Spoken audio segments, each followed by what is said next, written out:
Welcome to Untamed Blossoms, the podcast where we celebrate the untamed journey of womanhood. Here, we tell the stories of incredible women who have embraced their authenticity, inspiring others to do the same. From entrepreneurs to artists, activists to adventurers, we share triumphs, challenges, and the beauty of self-discovery. These are the stories of women blazing their own trails, breaking free, and blooming unapologetically. Join us to connect, be inspired, and celebrate the power of women's stories. Together, let's rewrite the rules and embrace our wildness.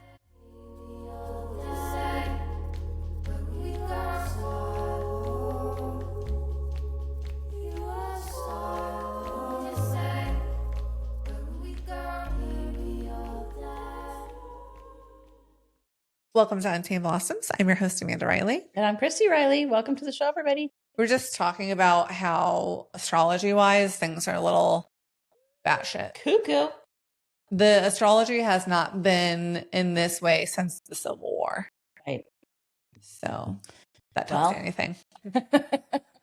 That seems to be playing out. Yeah. Samesies. Welcome to America. Yeah, welcome to America. So agreed. Yeah. And you've been feeling tired. So tired. Yeah. The most tired I think I felt. I don't really even have a time of reference. It's very, very, I'm very tired. So yeah. I think that everybody is feeling this energy. Yeah. So in a myriad of ways. Yeah. Yeah. I would prefer to be more angry than emotional. So I'm a little frustrated that this is coming out emotional for me and not like, I would rather just be mad. You are an emotional girl. Yeah, but I prefer when it's an emotionally angered. That's not who you are. Well, so I want to be. And you've been trying to be a non-emotional girl for a long time. Yeah. Has it served you? No. So here we are in our emotional bodies dealing with God knows what's coming in our country. I mean, did you have to pull over this morning and cry on the side of the road because you saw a little baby raccoon and you thought, wow, that's a miracle of life? No, I did not. So you can drive, 10 minutes without having a meltdown. I, unfortunately, at this moment cannot. Turns out. Oh my God, those are really fat squirrels. I pull up 2 baby raccoons in the middle of the road. I stopped to make sure I stopped traffic because I needed to. Right. I didn't need to. There's no cars coming. And they scurried off to the side. They were so little, they had a hard time getting over the curb. And I just started sobbing. Oh, because their mommy wasn't around? Just because they were beautiful and they were little and I loved them. It's adorable. I literally said to myself, get it together. And I put my car in drive and I kept going. I did have those same moments about my grandchildren. At the beach? How was that? It was good. We had a good time. My sweet daughter and her husband experienced having 2 children on vacation for the first time. Yeah. And probably overextended themselves a bit in time as far as a week out with a sick baby and, no place to let her down really. You know, when you go out to all of these public places, there's just no. And even though we bought all the things to go to the beach and the shade and the pool and, she's still 9 months old and wants to eat the sand and wasn't a huge fan. And, and Remy had a great time, but she peters out pretty quickly. Truthfully, in a human design, I found myself like watching them, and he is an energy source. He is a manifesting generator, and all 3 of his ladies, his wife and 2 daughters, are all non-energy types. So they're either projectors or manifestors, and they just can't keep up with him, right? Like he's really one of those people that wants to experience all of the things on vacation and make the most of their time every single minute of every single day. Yeah. And all of his ladies are like, I just want a nap. Like they're good. And then they're like, like you can just watch their little batteries go down and they need downtime and they need down days. And you feel like you need to get it all in while you're down there. And those ladies were teaching about sometimes we just need a morning, to just let's stay in the condo and so it was an interesting observation, but we had a great time and I think it was definitely a core memory for the girls, especially Remy and for me and just being able to be together that long. And I wasn't sure. Yeah. Being with your mother-in-law for a whole week. a lot. I don't know what he would say right now, but he might be like, thank God it's over. I mean, we all got along. There weren't any tense moments. Nobody was fighting or arguing. It's not how we exist in the world, but it's just hard, I think, to live like authentically yourself around people that aren't like your literal people you live with. Yeah. You know what I mean? Yeah. We go on vacation every year for a week with my in-laws, and again, it's great. Like no one fights really, but I mean, they all bicker. I love you all, but you all know it. But like at the end, like you just realize that you have been putting on some sort of performance, even if it's minimal. Like if there's some sort, you're not just going to be laying around bra off, naked, whatever that looks like in your house, right? Yeah. So there's a threshold, I feel like, that you might be more comfortable with your actual. Yeah. I was happy to get home. Yeah. I was happy to be back in my own space and my own stuff and not living out of a suitcase. And, and I as much as I love travel, I absolutely love travel. But I'm also as equally happy to come home afterwards. Totally. So, especially here. So it was nice to come home, and there was literally nobody was home. So I came back to a very empty house. Which part of that was very sad for me because Leroy wasn't here. But so I did have a moment when I got home. But after that, I was like, you just have that moment of like, it's just nice to be back in your own environment and your own stuff. Yes. And able to choose what I want to eat without having to go out to a restaurant. I get really fatigued eating out after a little while, even though we ate at the store and we bought some things. But then you're eating that one thing on repetition every day because that's what you bought to have breakfast in the condo on vacation, whatever. So I was just happy. I was just happy to be back in my day. But we had a great time. Such a trash monster. When I'm on vacation, I could eat a hot dog for every meal for every day. Just give me a hot dog and a bag of chips. And I literally could eat that. It's weird because like I really do really appreciate food and like good food. Mm-hmm. But I don't want to be bothered with talking about food while I'm on vacation. Yeah. Like I want to be on the go doing the things. Yeah. But I need to know I'm going to eat. Right. But I don't want the ordeal to be about the eating. Yeah. I want to be like, hey.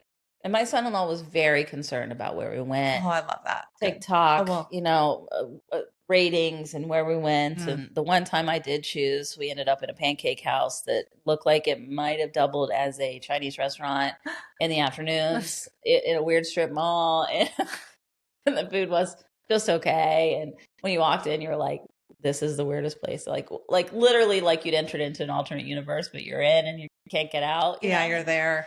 And we were there, and oddly on Polly's Island, there's not a lot of places that are open for actual breakfast. All of them open at 11 a.m. And so when you have young kids that are up at 6:30, and you told them you're going to go have breakfast, you can't wait till 11 to feed them. Yeah, So we kind of had to choose from what was open available at 7 a.m. You know what I mean? And so there was a lot of business people sitting around, and then so they got a little busier as we were leaving, but. It was a really strange place. And he was like, so how was that place? Did you like your, and I was like, listen, I know that you do all the research. This was a fly by the moment. I'm one of those people that are like, it had 4.8 stars and reviews. It's right across the street. What is breakfast? Breakfast food. It was, it was great. It was, we all, could have been better. Yes, but it was fine. It was breakfast food. Only time I ever did like a TikTok, like, okay, I want to try this place was in Vegas for my friend Haley. She's on the show, her bachelorette party. I follow this guy. He's not just a bartender. I can't remember his handle. But he was a bartender at a really fancy Vegas restaurant off the strip. Right. And she's a huge foodie. And I was like helping find places to go.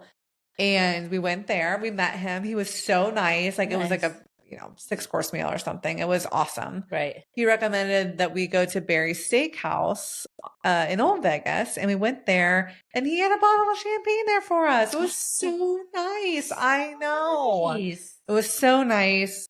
One of Haley's friends, which is now my friend Kerrigan, he and I got the seafood tower. It was the most expensive meal I've ever paid for in my life, but it was worth it. It was quite literally a seafood tower. And not like, oh, there's some shrimps. Like a. Oh God. Like layers and layers of ice and seafood on a tower. Wow.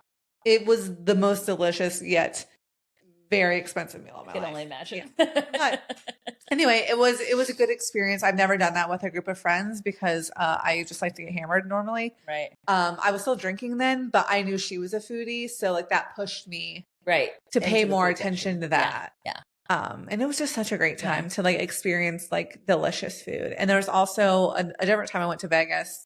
We went to Momofuku. Have you heard of that before? Yes. Oh my gosh. That was delicious. Delicious. Yeah. Delicious. Not filling necessarily, but it's delicious. Basically ramen. Yeah. But so good. Yeah. So, I think there's a time and a place. But put me on a beach, I want a hot dog. Give me a hot dog, bag of chips, maybe some salt and bennies. Yeah, I don't have a lot of like real, especially on vacation, I feel like in those places, the chances of you getting sort of victimized as the traveler, I just feel like those places also know, and I'm going to speak as a restaurateur, you're busy no matter what. You want to give them good service, but if you don't, it really doesn't matter to those places. They're not comping a bunch of stuff that you didn't like. Yeah. They're not making sure that you come back. They're just like, well, here's your bill. And especially on the beach, like seafood. Right. And you're on the beach. It's going to be good. Yeah. Like good enough that no one's going to be like, this is horrible. Right. You know what I'm saying? Right. And then add the people who want everything fried. Right. Yeah. Really, like it's not. Exactly. That's why I think fish everywhere I went. Exactly. It's going to be delicious no matter how I get it. And so, but he's very much like wants to make the right choice. And I looked at his human design. It's totally in his human design. That process for him. And so I was like, this makes sense for you, that you do that. But for me, it would have been a lot of wasted energy for me. Yeah. For me, I just want to make the decision and go. Like, I don't want to sit around and right. Let's weigh out the pros and the cons of all these places. Let's just make a decision and go, man. Let's just do it. That's how I roll on vacation. I don't want to spend a lot of mental energy around it unless there's something that I'm like, I've heard this place is good. I definitely want to go here. Past that, I feel like they're all kind of similar. So I don't have a really huge expectation of a win. I usually try to find the local person and be like, where do you eat? Yeah, totally. That's the best way to do it. Glad you're back. Thank you. We are not recording last week. I know. But it's always weird when we I know. Maybe that's why I felt weird this morning. Also, I'm just sorry. My eyes started twitching just now. So are we okay? I'm like, are we all right? What's going on here? Anyway, our guest today, I'm super excited. Abbe Turner. She is lots of things. Lots of things. I'll let her tell her story, but I met her when she was on the board. I don't want to say director because I think she has been she was intermittent director, like when they were between directors for OEFA, which is basically an organization who is supporting regenerative farming and organic farming here in Ohio, helping farmers transition in from industrialized farming over to regenerative farming, helping organic farms get established, get funding, that kind of stuff. So really passionate about food, really passionate about farming. We ended up helping her plant all those fig trees in her farm. Mushroom farmer. She's a mushroom farmer. She's done dairy. A really interesting story around dairy here in Columbus, what she did. So she's had her hand in a whole bunch of things. So it should be a really interesting conversation. Yeah, can't wait. Abbe, welcome. I'm delighted to be here. So good to see you.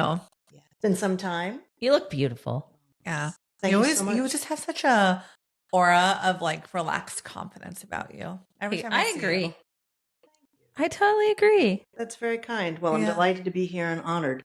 You've had so many wonderful guests on the podcast, and I take away something from every episode. So hopefully something I'll say today will be appreciate that you listen to meaningful us. to somebody. It will be. I know it for sure. Yeah. And I know we were just talking about this in your intro. So we met you at OEFA. We did struggle with remembering each letter of OEFA. I'm going to let you do it. OFA is Ohio Ecological Food and Farm Association. Food and Farm. I always get the Fs. Yeah, and it's a wonderful organic certifier and agricultural educator, really providing great services to farmers who want to be certified organic, but who also want to just grow their food and farm-based business. We met you at, well, Christine already knew you, obviously, but we met you at the fair, right? It was like what was that? Like it was an annual conference. Yeah. And that's where I fell in love with mushrooms. Okay. It's where you fell in love with mushrooms. Everyone has a story. Yeah, exactly. And she grew them after I grew them from there. Yeah. Yeah. I got like one of the little grow packets and got a blue oyster and grew it in her closet. Yeah. It's fantastic. Great. Yeah. Now everything in her house is mushrooms. Yeah. She's obsessed with mycelium, and it's all because of you. Yeah, truly. And that conference changed my life. And I hope your exploration continues. It does. In whatever way you see fit. Exactly. Right? You can say. The OFA conference is really just a fantastic few days, actually, of just celebration of the gifts of Ohio agriculture. 800 plus people get together and celebrate. So for some people, it's the only time they really get off the farm and can be in community. It's kind of like church. It's really cool. It's a very cool event. And they let loose and have a good time and do a little drinking and just socializing, but also education. You guys offer a lot of classes, and I just thought it was a really cool event. Good. Well, I'm glad you learned about mushrooms then. Yeah. So take us back a little bit, Abby, and tell us about you. Where were you born, grew up, siblings? How did you get into the farm life? Has this been something that you were born into? So I wasn't born into it, but really always wanted to do it. I was adopted, and I was raised by, warm, loving home, but wasn't agriculture based. Later, when I found my biological family, it was kind of interesting that, they were into agriculture and dogs and sheep. And so even going back farther generations, they were weavers of linen, and I grow flax now. So it's kind of a cool genetic memory, I guess you would say it. We have had this is so crazy. We've had, I think, those 2 other people who have been adopted on the show that have mentioned that when they found their biological parents, one was like both in like design work. Like they had that same epigenetics are a real thing, man. Yeah. That's so coincidences interesting. are freaky. Yeah, totally. So wow. But yeah, so I grew up in Toledo and been in Ohio my entire life. It's kind of funny. I just can't seem to escape these 88 counties. But now I don't even want to. Living in Ohio was wonderful. Cost of living is great. People are nice. Soil and water are clean. Yeah. So it's a great place to raise a family. And we raised 3 kids here. So we had a small farm in Garrettsville, about 14 acres up in Northeast Ohio, and raised 3 kids there. And it was... What kind of farming did you do then? Goats. We raised dairy goats. Had about upwards to 150 dairy goats, which is a little much. But I learned to make cheese. We started with 4 goats. I found them in like a farm and dairy. It said goats for sale, and I went over there and then came home and called my husband at the time and said, "Hi, honey, we own 4 goats." I bought us 4 goats. And livestock is great. Every farm needs livestock. For the soil amendment, right? Yeah. And also for the entertainment. And, I wanted kids to be able to interact with the animals. And cows were a little too big at the time. I had 2 younger daughters, and I couldn't pick up a cow and throw it, but a goat I could if I needed to. If something got a little crazy. So I started making cheese from the milk that was coming from the goats. And we ended up building a company from that, selling 50,000 pieces of goat cheese. What did that process entail? Like, I think people don't have a concept of, I love goat cheese. How does that happen? Also, Abby's being very modest currently. Your whole process, you ended up doing something very cool with your dairy sales. We were very lucky to have the supportive community. Lots of people really were interested in goat cheese and in supporting a food and farm-based business. We were members of the Slow Food Group, which is food that's good, clean, and fair.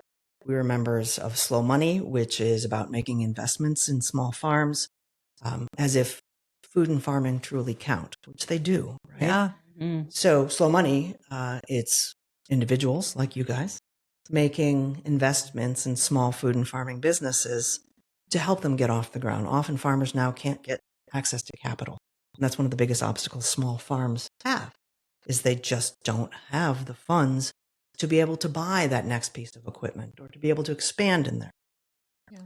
So yes, we had the support of about 22 individuals that came together to work with us to build a creamery.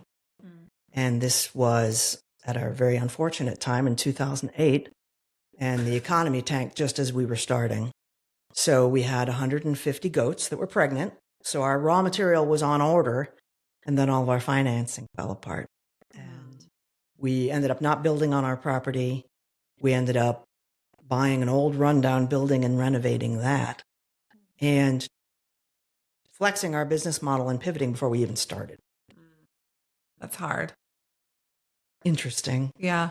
What did you learn from that? It was an urban spot too, right? Sure. We ended up in Kent. Our original plan was to build a farmstead creamery, meaning that the goats were there, the creamery, the processing was there, and we were able to do everything at our home base. And we ended up moving to 14 miles away, which was fine. We ended up building a creamery that manufactured our milk, and then we actually worked as a micro dairy incubator for other women that wanted to start cheese businesses. Mm-hmm. So it ended up being what seemed at first to be this, just how could this happen to me? Yeah. And, why this, why now? It ended up being a very good thing because it was an investment in community, and we helped rise up other women who wanted to explore dairy. Yeah. Was that your first time of helping, and I should say in a business aspect, helping women kind of get their footing around building business? Is that something you've always been passionate about? I think that my professional career is in nonprofits. Okay. So community is important, and I've always had a drive towards service. I'm a big fan of Marian Wright Edelman, who is the founder of the Children's Defense Fund in Chicago. And she says service is what life is all about. So I like to help. I get great joy from helping people. So once it was in an entrepreneurship fashion, kind of was a natural extension of being able to just help those around. And what age range did you see of people coming out and wanting to experience this too? Because I know I grew up in a rural area. Christy did as well. We're in Columbus, and although that there are parts of this that is rural, I think people have a very specific thought of what kind of person wants to go out and do these things. So can you talk to us a little bit about what you experienced, the different type of women that came out to want to build a business like this? Sure. It often starts from being a mom and wanting to feed your kids good food. When you go to the store and you pick up products and you can't even pronounce the list of garbage that's on the back of the ingredient panel, you realize that there has to be something wrong, but B, a better way.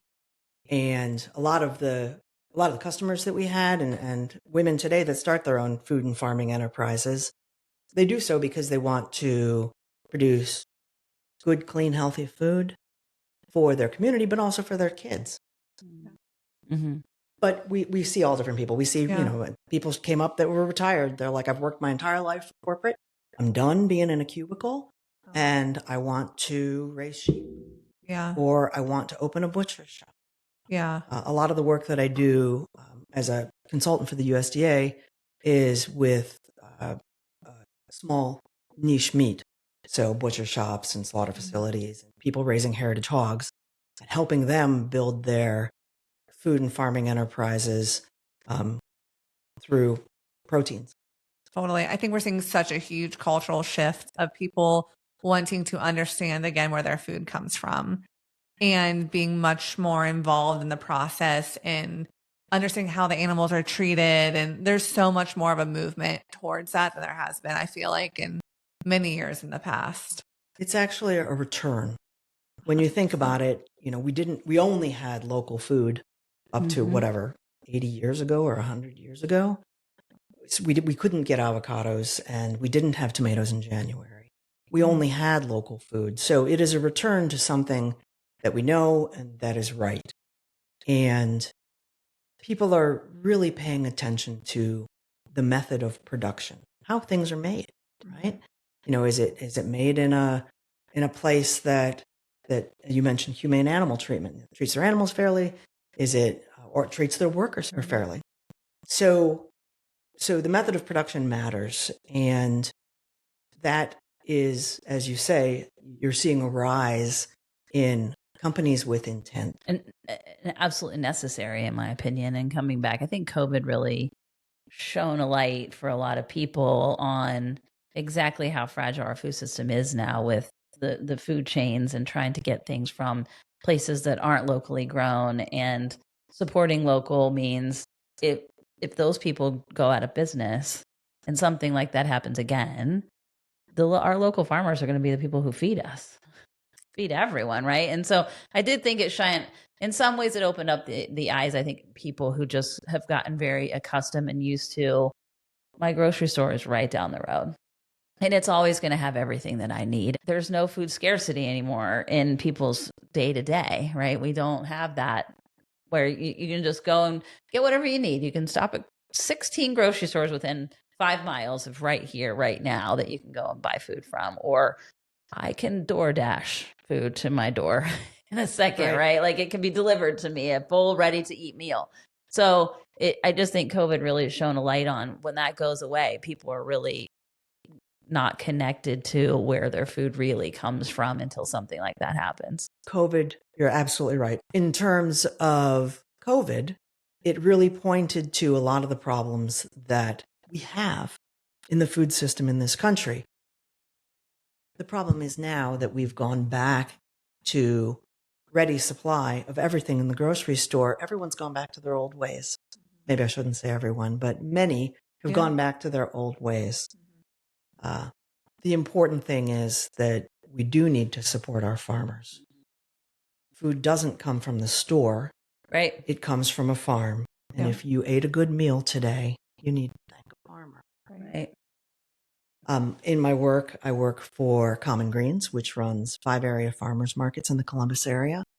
And shopping at farmers markets is a critical part of protecting a local food system. Not only do you get to engage with your farmer, you can talk to them about the method of production, how this was raised, whether it be organic or biodynamic or certified naturally grown, or none of the attributes in terms of certifications, but people just doing things because they feel it's right. Many people farm in a way that is just how their folks did it. And oftentimes that could be a good way, but we also are seeing now that people want to return to methods that use less chemicals or less disturbance of the soil. The important thing at the end of the day is that you show up to the farmers markets and to the local roadside stands to support that farmer. Every dollar that is spent at a grocery store, 90% goes to the middleman, okay? And 10% goes to the farmer. With direct purchases from a farmer, that farmer is actually capturing that 90%. So if you want to use your dollar as a tool, supporting a local farmer is a very nutritious, delicious, and beneficial way that you can actually make a difference in the farmers in your community's lives. Because I do want to say, I think one thing that COVID did was really shine a light on the extreme late stage capitalism that we're in currently.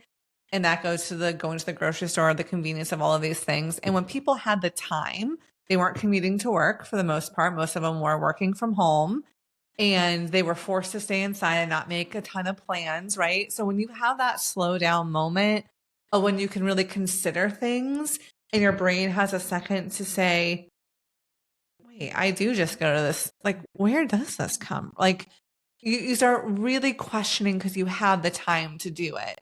Our society is built really to keep us distracted from those things. And before, you may not have walked somewhere or rode your bike somewhere and noticed that there's like a person on the side of the road selling fresh corn. You might not have even noticed that was even there because you're so busy. You're on a work call, you're driving, you're not engaging within your community in general.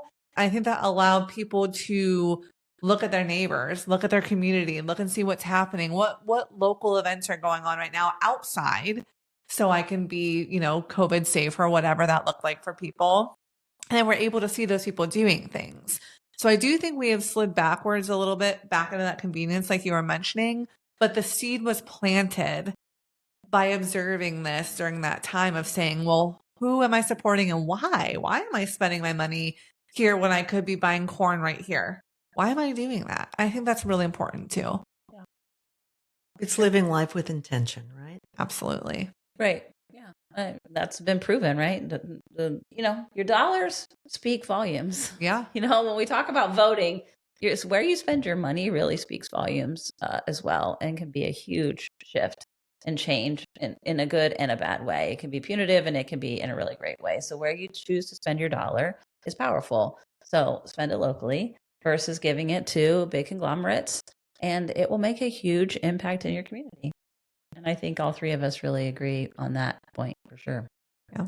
And sometimes I think that as women, our economic power is the one that is the loudest. Absolutely. Mm-hmm. I agree with Absolutely. That. It's interesting because if you look at marketing, and this has been like, this is not new news, in case anyone was like, bitch, we know. Yes, I know. But marketing has always been targeted to women. Mm-hmm. Marketing for almost every product, even a man's product, the marketing that goes into it is for women to consume because we are the spenders. Mm-hmm. We are the decision makers when it comes to those spending habits in the family.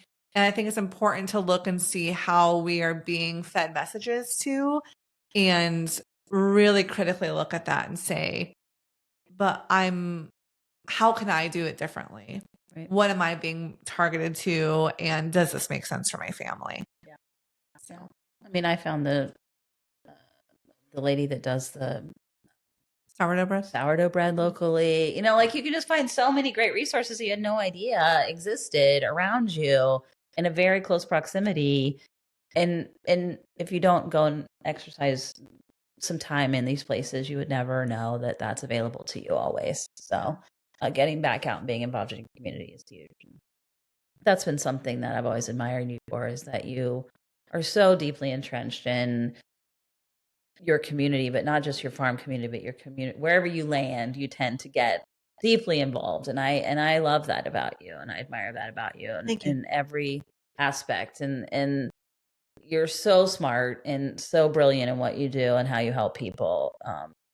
The way you carry yourself, the way you word things, the way I can only imagine that. Well, you help people write grants, right? Like that is a skill. That is that not everyone possesses, that to be able to put things into written word that is really impactful, meaningful, and their message and what they're trying to do is translated over to the reader. And I think that's really an impressive thing that you do. Well, thank you. I try to show up for myself, and I try to show up for other people. Yeah. And I really consider it an honor to have been able to help hundreds of small food and farm-based businesses just, get a little bit closer to their dreams or their goal of whatever it be. It could be making jam. It could be, wild crafting in the forest. Yeah. Like some of the mushroom products that we have. It's really it's been a gift. I learn from everyone that I work with. I learn from everyone I meet. But everyone that I work with teaches me something about a small business. And there's so much to know and so many wonderful experiences to have, good and bad, because sometimes they don't always work out as planned. But if you plan for that, then you'll be a little more resilient. I've had several businesses, and I can always say, some people looking in could say, well, that was a failure. That failed. And although those words may be technically true, I choose to look at that as an education. And it's like, this is what it costs for me to get that education, a little bit of time and X amount of money, usually, to learn a lesson about myself, whether that's boundaries or just an education in general about business, which I feel like we don't always have those tools. You don't know what you don't know until you know it. Sometimes, especially in business. And that's often Tuesday at 3 a.m. Yeah. Oh, shit. Yeah. So, but when I look back over time, I feel like it's painful sometimes in those moments, and it's easy to feel rejected in yourself, disappointed in yourself, all of those things. But really, in hindsight, when I could step back and be looking at something I did 10 years ago, I'll be like, wow, what I really learned from that experience was, with a little distance, you really start to understand how that really impacted your life and what you really learned from it. You don't always know immediately. Yeah. And people use financial metrics as the benchmark. Yeah. And that's not the only thing that is important in a business. When we help people start new businesses, it's, what kind of a business do you want to run? Do you want to have the public on site? Do you want to take time off? Do you want to pay yourself? Do you want to hire only people that are coming in, out of recovery or whatever it may be? Yeah. What kind of a business do you want? Right. And sometimes you have to live through the business that you have that might not have turned out as you expected to figure out what you truly want. Yeah. There was a time, I was a few years in at the creamery, and we were running cow milk, sheep milk, and goat milk. So we're running, which from a regulatory standpoint, that's like, it's so much cleaning. And for someone that doesn't really like to clean, that was a dumb business to get into. But I realized that one morning driving into work, I was having anxiety. I work for myself. I own the company.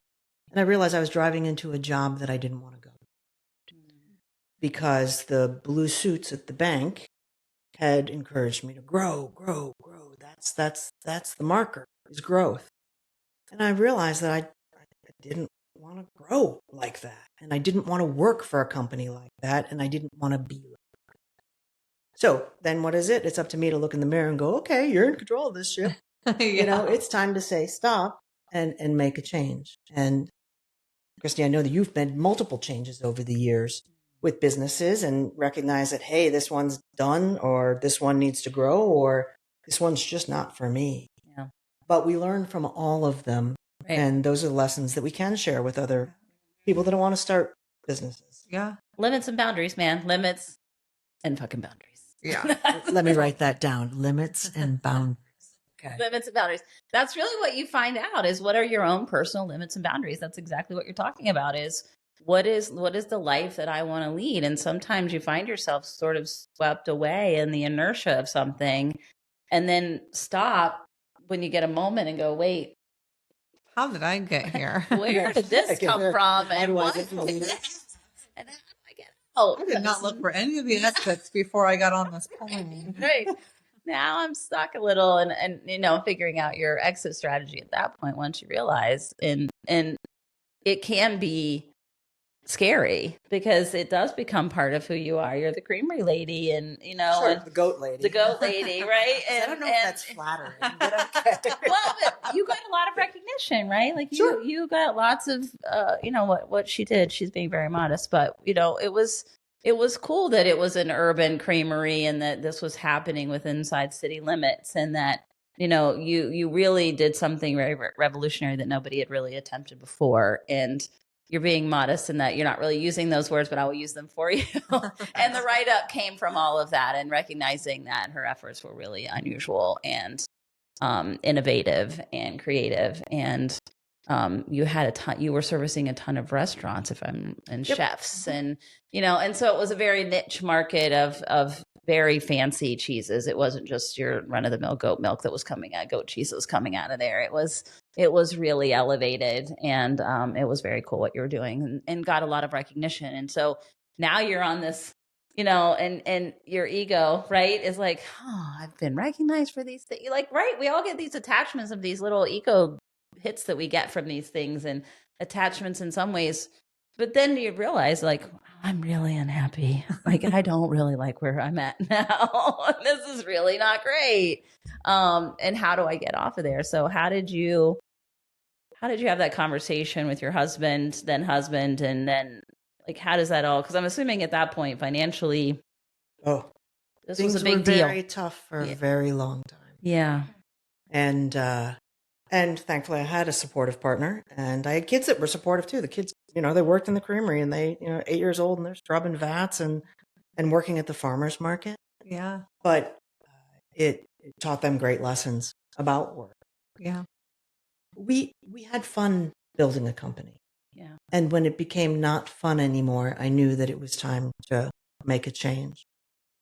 You mentioned the accolades, and there's just one funny thing that, I always worked a job because you have to. You got to keep cash flow coming in. And some people feel that you should always focus only on your company. I didn't have that luxury with 3 kids in the household and being the primary breadwinner.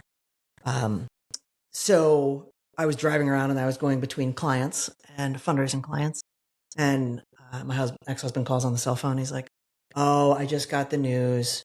He's like, we were making a goat milk caramel sauce. It's called cajeta. It's like a dulce de leche. And he's like, "I just got the news." He's like, you didn't win this fancy food contest for this." He's like, "But you did come in second." I'm like, "Okay." Like, you could have led with that. But that's praising small joys. Right. And celebrating and always learning, and learning from books, and YouTube is great. I wish I had more time to just continue to be a sponge and continue to learn. And I read every day. I try to do multiple webinars, podcasts. Yeah. Of course, Untamed Blossoms. Of course. Thank you. I appreciate it. Sure. But I try to just keep making that investment in myself and showing up for myself. Yeah. Because that's how I will get better to be able to help other people. Yeah. And what did you do after the creamery? So after the creamery, well, actually, this is a kind of a mid-COVID story. Everybody's got a COVID story. Everybody. So because 90% of my business was restaurants, when COVID happened and the restaurants shut down, I was like, "Oh dear, we are in trouble."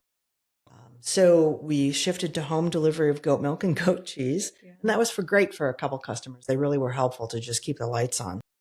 And we knew that we needed to do something different. So then there was an opportunity to buy a local food distribution route and mushroom business. And it was called Mushroom Harvest Provisions down in Amesville, Ohio. And I really wanted to buy it because it had Columbus-based restaurants. Mm-hmm. So having been a farmer and a food producer, and a restaurant owner, I knew that was like one component that I still had never owned in the food chain, right? Mm-hmm. From pasture to plate. Yeah. So we purchased the local food distribution business, which came with clients already in Columbus, but it also came with a mushroom growing operation. And I love the natural world. I love horticulture. I have a horticulture degree and took some mushroom classes in college. And I love to grow things. The nature just excites me and amazes me. And I learn something from being outside every day. So we took over this mushroom growing operation. And now I have a handle on how to grow some mushrooms. We actually sold that business as well and moved into a new value-added enterprise, which is the mushroom teas. Yeah. Talk to us about I'm very excited right now. She's staking. I know. I'm stumbling over my words. I'm so excited. Mushrooms, my favorite thing. Because I think they're incredible. They grow from death. Like, they are the biggest helpers and connectors in nature. They're incredible. Like, the mycelium network's incredible. They're such great communicators. And I just don't think people give them enough credit. They see portobellos in the grocery store and that's all they know. So can you talk to us a little bit about the type of mushrooms that you've grown in the past and just things that you've learned about mushrooms? I would love to know. Sure. This is for nobody else except for me. Yes, it's okay. It's my own file. So I think we don't even know yet the power of mushrooms. I agree. Mm-hmm. I believe that years later, we're going to look back at this and go, oh, because from healthcare, building materials, and environmental concerns and bioremediators, they're amazing. Have you seen the mushrooms growing at Chernobyl that have been literally eating the radioactive material? That's the bioremediation. So mushrooms are amazing and they're delicious. So good. Yeah. So I think it's kind of funny that way back when they were building like the USDA food chart, mushrooms aren't even on it. And there's a reason for that, because the mushroom probably didn't have a lobby and didn't get out there and advocate. But we grow shiitakes. Shiitakes grown outside are an amazing source of vitamin D. And other mushrooms have proven to be anti-inflammatory and antiviral and immune boosting. They have wonderful attributes. And we're just starting to understand how something that's been on the planet for so long really can be such an important functional food for us now. Yeah. I heard a spiritual teacher the other day, Teal Swan, I don't know if anybody follows her, but she said the other day, she's like, well, if they were like, if aliens came, who do you think on the planet? She goes, mushrooms. They should not talk to humans. We are not the most intelligent species on the planet. The mushrooms are. They should talk to them. I'm going to give a shout out. Love that. Love that. That's right. I'm going to give a shout out for the trees too, because the mushrooms and the trees, the relationship that they have, and the facts that trees all across the forest are talking to each other, mushrooms are as well. Yeah. And also sending nutrients to the trees and aiding them when they're sick or they need something. Like that's alarm calls.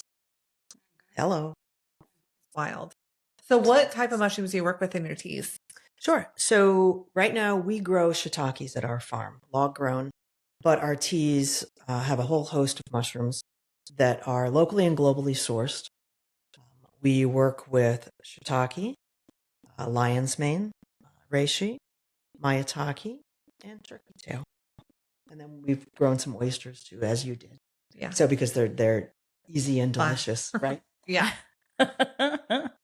I love that. And talk to us a little bit about the tea process and what, I know you mentioned you kind of moved that way, but what got you interested in making tea, and then how is the process working for that?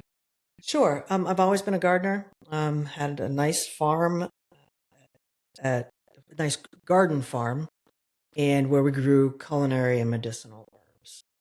And the teas are a wonderful way to use what you grow, but also to incorporate the beneficial mushrooms, whatever they may be.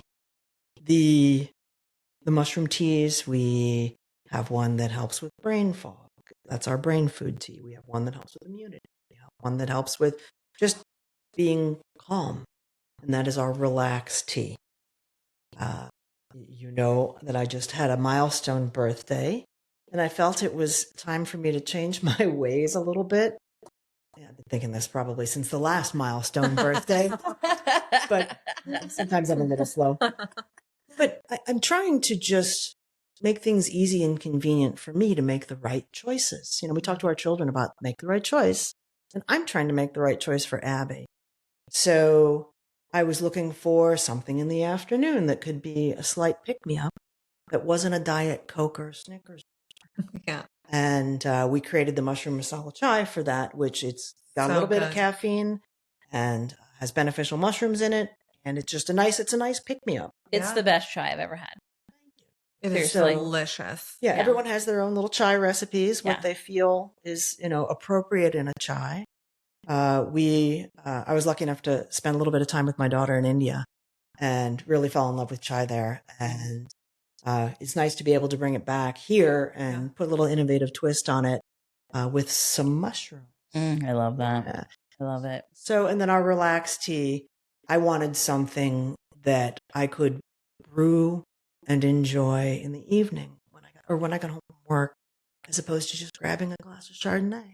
Yeah. So I needed to make change, healthy change. And because I love flavor, it was very important for me to create teas with a wonderful master tea blender down at Herbal Sage, to create these teas that had flavor and nuance and floral gifts, much like wine. Mm-hmm. So it ended up being a great replacement. Not completely. Right. I still enjoy that, but I carry a jug of tea around in my car, and I use it as tonic during the day, whatever I need, whatever time of the day it is. That's smart. Yeah. And then we have our immunity teas as well, too, which is an important thing from a preventative, but also a getting healthy again if you are feeling a little under the weather. So that's the Be Well, Get Well. Yeah. That's what I'm drinking right now. It's delicious. When I got sober, I read every book I could read about it, right? Like, I'm just like, I want to educate myself on the thing that I'm doing. So one might say, really go off the deep end. And everyone kept talking about how they had to replace their drinking evening ritual with something. And so many people talked about tea. Now, my experience with tea is you go to Kroger, you buy a box that has tea bags in them, and you drink it, and you're like, this is horrible. Why am I doing this? There's not nearly enough caffeine in this for me. And so when people said tea, I just was like, oh God, I'm gonna have to start drinking tea. This is horrible news. And then I realized that tea, although it's fine if that's what you can afford and that's what's available to you, fine, is not the same as like the tea you're making, right? Or the tea that you can get, the loose leaf tea. Like, there's actually, I really want to talk about that, because we talk about wine and the aromas and the notes and like your taste, like tea can be like that. Tea is like that. It should be like that. Tea is an equivalent. Yes. It's like that if it's been sitting for too long in a box, though. Doesn't it lose some of that if it sits too long? I think that yes. Yeah. But then there's some very high-end aged teas that are, very, very expensive and very hard to access. So in terms of tea drinking, this is about education, and it's about, exploration, finding these flavors that you really like, what resonates with you. Yeah. And, from a taste perspective, but also from a biological perspective. Yeah. So I recently went to, with my business partner, Jennifer, we went to the Chicago Tea Festival and sat through a wonderful day of lectures about the health benefits of tea. And it's amazing. Green tea, there's a whole list of everything, it seems like, that it's beneficial for. Yeah. And they're finding that now. So if you take one thing away from this, drink green tea. Yeah. Yeah. I just don't think that people have any idea of how diverse tea can be. Like, when I tried yours the very first time you brought us over some, which was months and months ago. Actually, before that, we had some at your house. Peek, girl. Yeah. We got the sneak peek. She brought us to the very first out the line. You had the very first. Yes. So we have people here that were sampling it when they would come to events and like, what is this? I must have it. And I'm like, well, it's not ready for purchase yet, but it will be. I just couldn't believe how complex it was. Like, I didn't expect that. Like, I thought, I'm just used to box tea. And I just was really taken back of like, this reminds me of drinking like a wine that I really love. Mm-hmm. And it reminds me of the ritual of enjoying something in the evening that's like just for myself. And that's what I realized these books were trying to tell me in these podcasts. And they were trying to explain that if you treat getting well and healthy and drinking tea and having rituals, whether it be a face mask and a cup of tea or whatever that looks like, right, it can have that same relaxing effect on you. And you can still enjoy something complex and interesting without it being alcohol. Yeah. I was like, wow, that's wild that it took your tea for me to really understand what that meant. 2 years. If you want to be a model on the website, I could use that testimonial. That's exactly it. Our brain food tea, which is to help focus, and if you're struggling premenopause or going through, the brain food tea helps with focus, and that's because it has the lion's mane in it, which really brings daily clarity. But in that tea also is lemon verbena and lemon peel and all these wonderful bright notes that are enjoyable. Yeah, from a flavor perspective. Yeah. Right. Absolutely. Anything else about the teas that you want to call out, or anything that you've been working on with them? The name of the company is Golden Cloud Brand. And when thinking about naming a company, I was like, what brings me joy? And I love the clouds. I love to play the cloud game with the children. And I love daybreak. Mm-hmm. And some of the gifts are just, waking up. And I have a lovely vista now, which is right over an Appalachian Ridge. So when the sun breaks, you can only say thank you for letting me see this today and be here today. Yeah. So, but the golden clouds are spectacular. And our brand is centered around functional forest foods. So it's the culinary and medicinal herbs. It is the gifts from the forest. And the forest is a magical place. Yes. I think that we don't have enough magic in our world now. I think when we grow up, we forget about just running in the forest and just that beautiful creative exploration and looking for fairies. And I believe in all that. Same. I think we need to celebrate it. I love that we're having this episode right after our last episode. The last episode we literally ended with, what are your thoughts on fairies? That was literally, so they're going to come off. And we were like, we all believe in them, absolutely. Yes. We think they live around mushrooms. Yes. Mushroom circle? No. Fairy portal. No. Fairy portal. So, yes. Yeah, I think that's so true. There's just, and it goes back to taking care of ourselves and medicine being from the earth and of the earth. And mushrooms are magic. Like tea and tinctures, all of these things are magic because they're healing, and we've lost the sense of whimsy when it comes to knowing about them and how they grow. And I think it's just so important. Yeah, we also, I think children bring you back to that space of exploration and fun and whimsy, and watching a 5-year-old and go, is fairies real? Mm-hmm. Yeah. Is that real? Or what do you, or what do you think that mushroom is? What do you think that is? Should I be scared of it? I'm like, no. I said, go see what it looks like. Go touch it. What does it feel like? And just don't eat it if don't you eat know it. No, don't eat it. We don't eat, but anything in the forest, right? Yeah. Taking a child into the forest is like the most magical experience because they don't understand any of it, right? And a lot of them have been living in suburbia.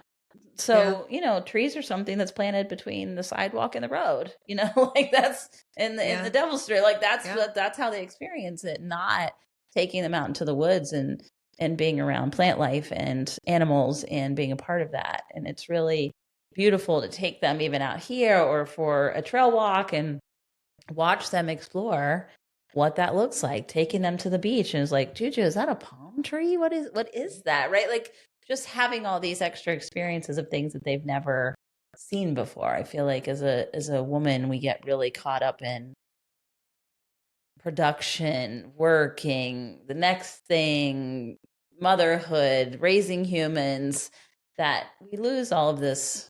We lose our whimsy. We lose our ability to play. And I can say as a 53-year-old woman now, I understand that. And I can look at it retrospectively and be like, when did I lose my play mode? And it just slowly just sort of less and less and less unless you actively engage it. And when I'm being playful, I feel my most youthful. I feel my most energetic, and grandbabies bring that back out into you, I think, and we want to know why we love our grandbabies so much. And there's a part of us, I think, that reconnects with them in such a way. It also reminds us of our own children when they were little, but also reconnects us with ourselves and our own inner child and our own person who really loves to play. And it's a really magical time.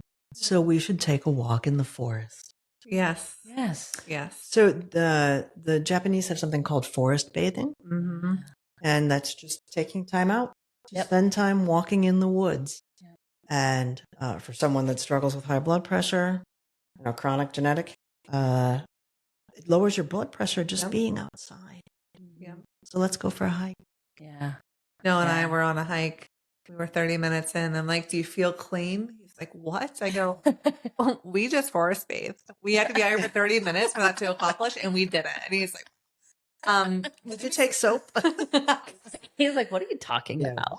I do think for someone who used to not, he loves being outdoors, but I'm pretty forceful about us being outdoors. And I think you sense that after a certain amount of time of like how you just come down here. Yeah.